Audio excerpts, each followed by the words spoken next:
사람들은 무조건 자기의 기분부터 말합니다. 아무 때나 자기 기분을 말하지 마십시오. 자기 기분을 밝히면 상대의 기분을 해칠 수 있습니다. 자기 기분을 알아차리면 상대의 기분을 해치지 않습니다. 그러면 나도 좋고 상대도 좋습니다. 자신의 가치는 자기 스스로가 만듭니다. 좋은 향기가 나는 사람은 좋은 마음을 가지고 좋은 행동을 하는 사람입니다. 이런 사람은 스스로가 행복하고 누구에게나 환영을 받습니다. 그러므로 행복해지고 싶고 인정받고 싶으면 바른 행동을 해야 합니다. 자신이 괴로움을 겪고 있거나 부당한 대우를 받는다면 이것은 자신이 한 행위에 대한 결과입니다. 그러므로 어떤 경우에도 남을 원망할 것이 없습니다. 수행자 여러분, 지난 시간에 이어서 오늘 또 분명한 알매 두 번째를 말씀드리겠습니다. 둘째는 적합성에 대한 분명한 암입니다. 주어진 상황에서 우리가 하는 행동이 바른 것인지 판단하기가 어렵습니다. 우리가 행동할 때 자신이 판단한 것이 올바른 근거에 의해서 하기보다 주위의 상황에 따라서 하거나 불가피한 조건에 따라서 결정하는 수가 많습니다. 그래서 본인의 의사와는 무관하게 하는 경우도 있습니다. 또 몰라서 잘못된 행동을 하는 경우도 있습니다.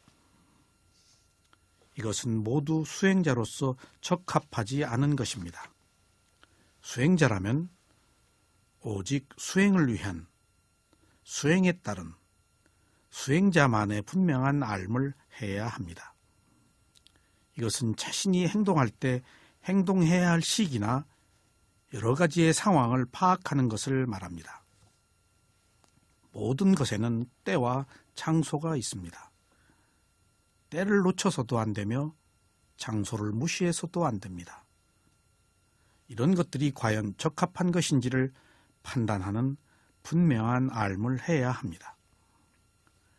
부처님의 모든 법문이 모두 분명한 알에 근거하고 있습니다.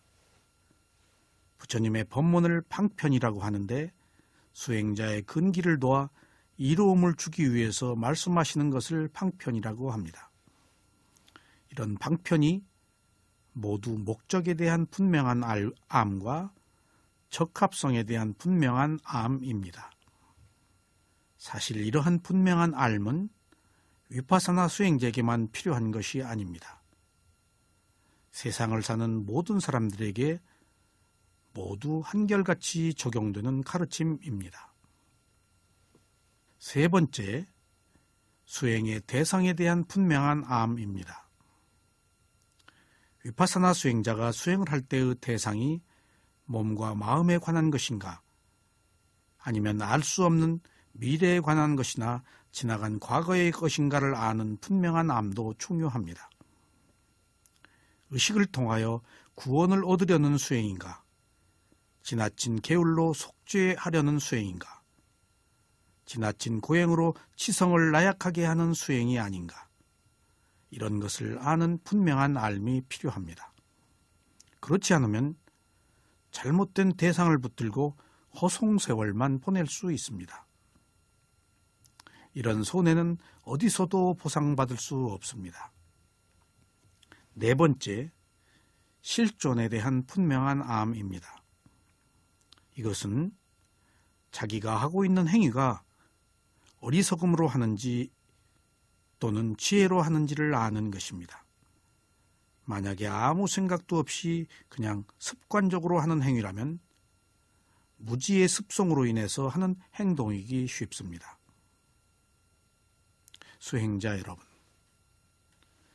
자신이 하는 행동이 미혹한 상태에서 하는 어리석음으로 하는 것인지 아니면 위대하신 스승의 가르침에 따라 지혜를 얻는 행동인지 아는 분명한 알을 해야 합니다. 수행자가 알아차릴 대상을 선택함에 있어 현실적인 것인가, 관념적인 것인가? 사실인가? 사실이 아닌 허구인가를 알아야 할 필요가 있습니다. 실제하지 않는 영혼을 대상으로 수행을 하는가? 아니면 증명할 수 있고 실제하는 것을 대상으로 선택하는지 아는 분명한 알을 할 필요가 있습니다.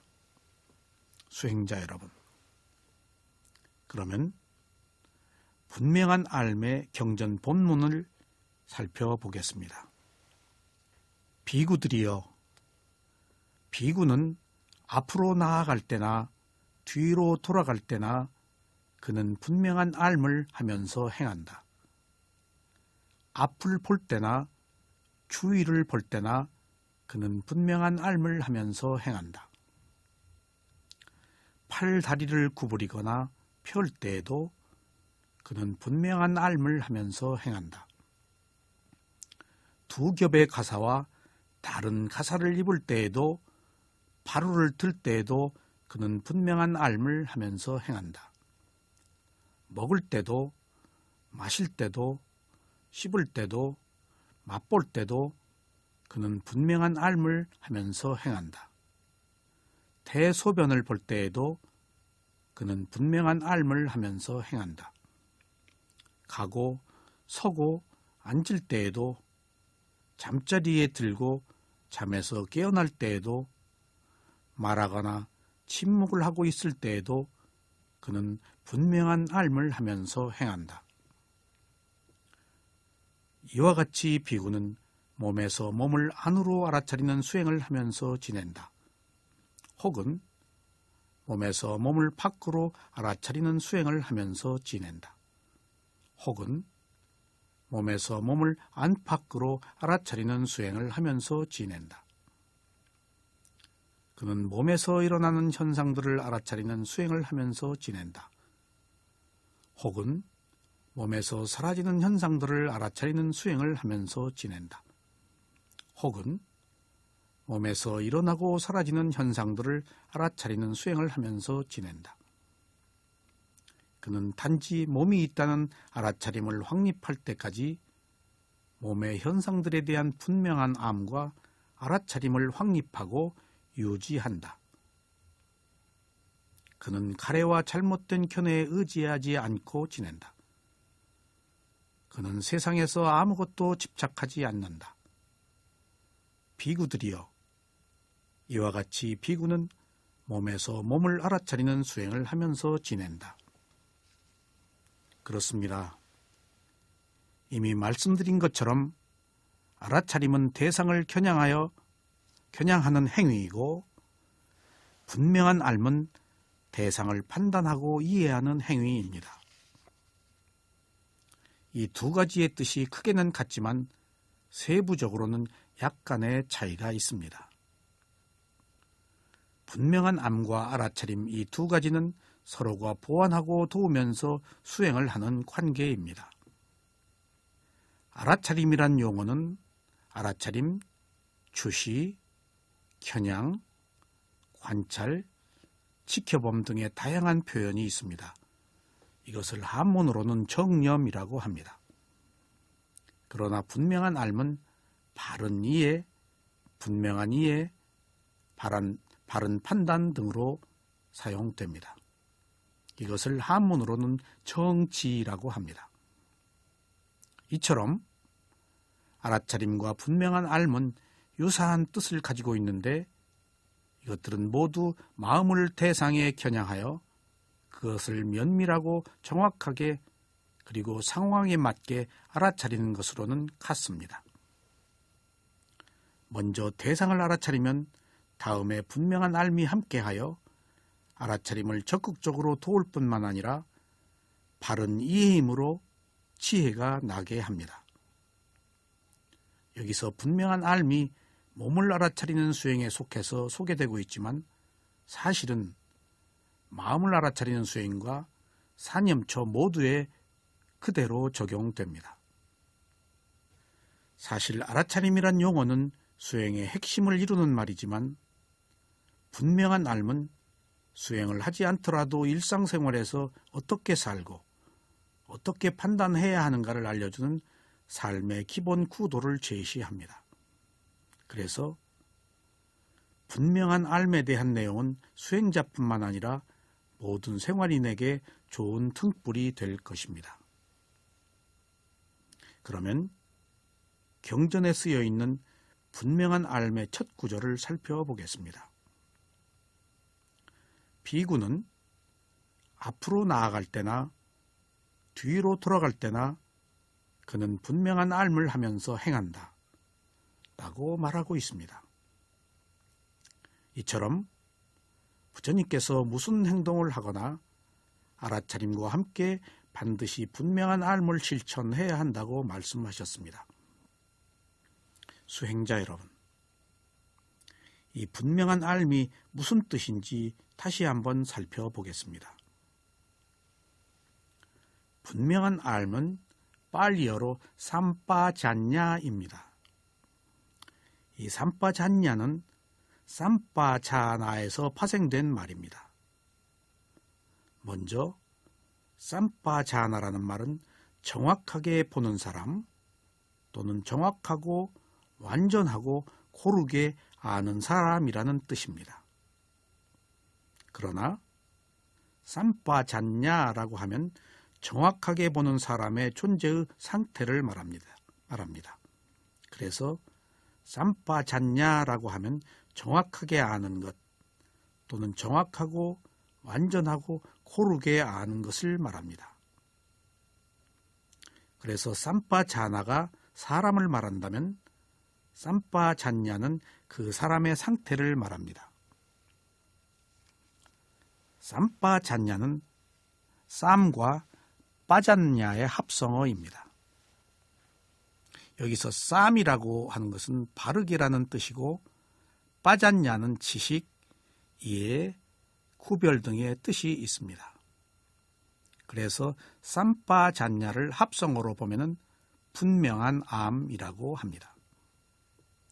쌈은 영어로 well이라는 뜻으로 잘이라는 말과 같습니다. 그리고 이 쌈을 한문으로는 발을 정자로 표기합니다.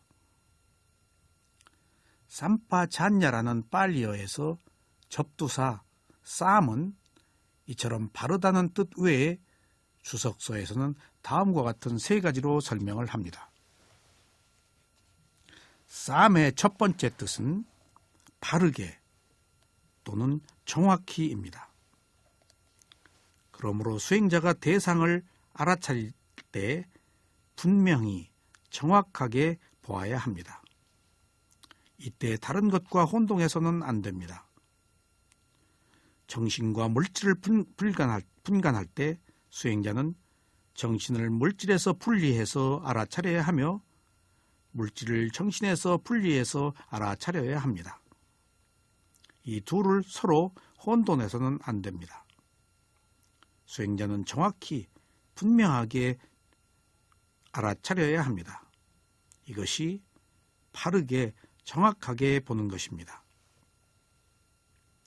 정신과 물질을 구별해서 보는 것이 위파사나 수행의 지혜입니다. 우리는 여지껏 정신과 물질을 하나로 보아왔지만 이제 위파사나 수행을 하기 위해서는 정신은 정신대로, 물질은 물질대로 각각의 기능과 역할을 한다라고 아셔야 되겠습니다. 쌈의 두 번째 뜻은 전체로서입니다. 수행자가 하나의 대상을 보거나 분별할 때 그것을 전체로 알아야 합니다. 그것 전체로서라는 것은 정신적 또는 물질적 현상의 모든 면에서라는 뜻입니다. 수행자는 대상의 특성, 기능과 나타남을 알아야 합니다. 정신과 물질이 서로의 역할을 하지만 정신과 물질이 결합되어 나타나는 특성과 기능이 있습니다. 그래서 정신과 물질을 전체로서 보아야 할 때가 있습니다. 앞서 말한 쌈은 정신과 물질을 분리해서 알아차려야 하겠지만 두 번째 쌈은 정신과 물질을 하나로 모아서 전체로서 보아야 하는 것을 말합니다. 싸움의 세 번째 뜻은 평등하게 또는 고르게라는 말입니다. 수행자는 정신적 기능들을 고르게 적용하는 방법을 알아야 합니다. 위파사나 수행자는 5가지 정신적 기능이 작용하도록 합니다. 5가지 정신적 기능이란 믿음, 정진, 알아차림, 마음집중, 지혜입니다. 그들은 조화롭게 서로 균형을 이루어 작용해야 합니다. 특별히 중요한 것은 정진과 마음집중의 균형입니다.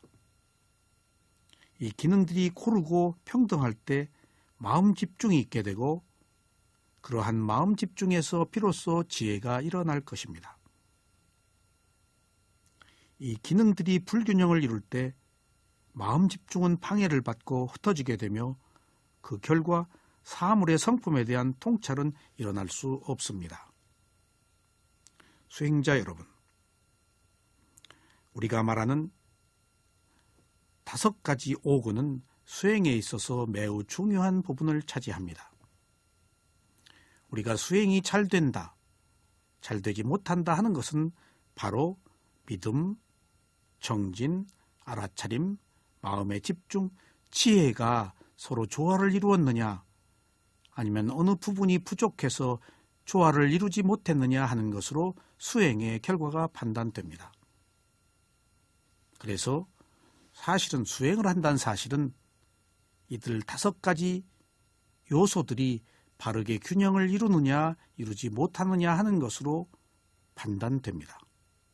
그러므로 여기서 말하는 세 번째 뜻의 싸움은 이런 5가지 균형들이 반드시 균형되게 평등하게 고르게 이루어져야 하는 것을 말합니다.